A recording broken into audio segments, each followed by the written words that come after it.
এই মুহূর্তে সবচেয়ে বড় খবর 2025 সাল অর্থাৎ নতুন বছরে একটি নয় দুটি নয় রয়েছে চারটি গ্রহণ, দুটি সূর্যগ্রহণ এবং দুটি চন্দ্রগ্রহণ।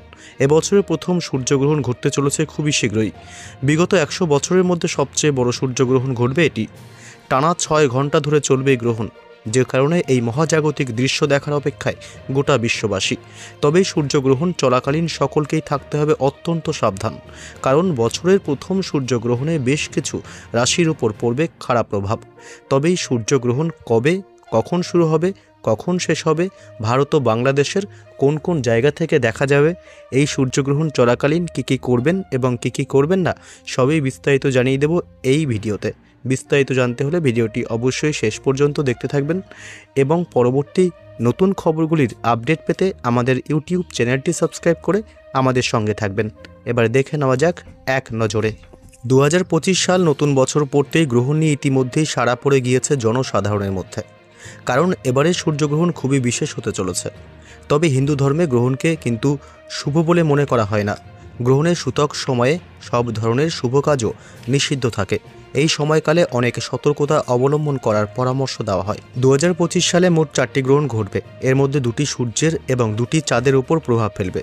তবে এর মধ্যে মাত্র একটি গ্রহণ ভারত থেকে দেখা যাবে, বাকি 3টি গ্রহণ ভারত থেকে দৃশ্যমান হবে না।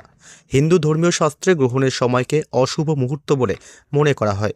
গ্রহণের সময় কোনো পূজা বা শুভ কাজ করা হয় না। তাহলে 2025 সালে কোন তারিখে গ্রহণগুলি ঘটবে জেনে নিন। 2025 সালের প্রথম সূর্যগ্রহণটি 29শে মার্চ অমাবস্যার দিন সূর্যের উপর প্রভাব ফেলবে। তবে এটি আংশিক সূর্যগ্রহণ হবে।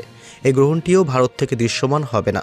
উত্তর আমেরিকা, গ্রিনল্যান্ড, আইসল্যান্ড, উত্তর আটলান্টিক মহাসাগর, ইউরোপ এবং উত্তর পশ্চিম রাশিয়ার মানুষ এই গ্রহণটি দেখতে পারবেন।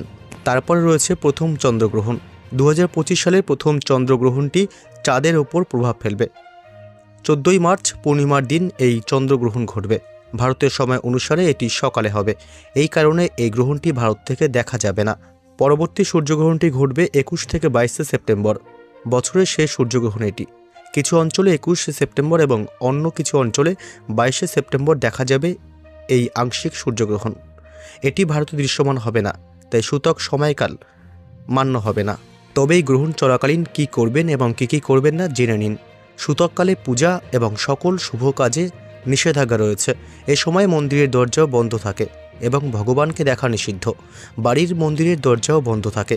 এছাড়াও সূতক সময়কালে কিছু খাওয়া বা পান করা নিষিদ্ধ। রান্না করা খাবারে তুলসী পাতা রাখা হয় এ সময়। ভারতের কোনো শহর থেকে এই গ্রহণগুলি দৃশ্যমান হবে না, তাই ভারতের সময় সূচক এক্ষেত্রে মান্য হবে না।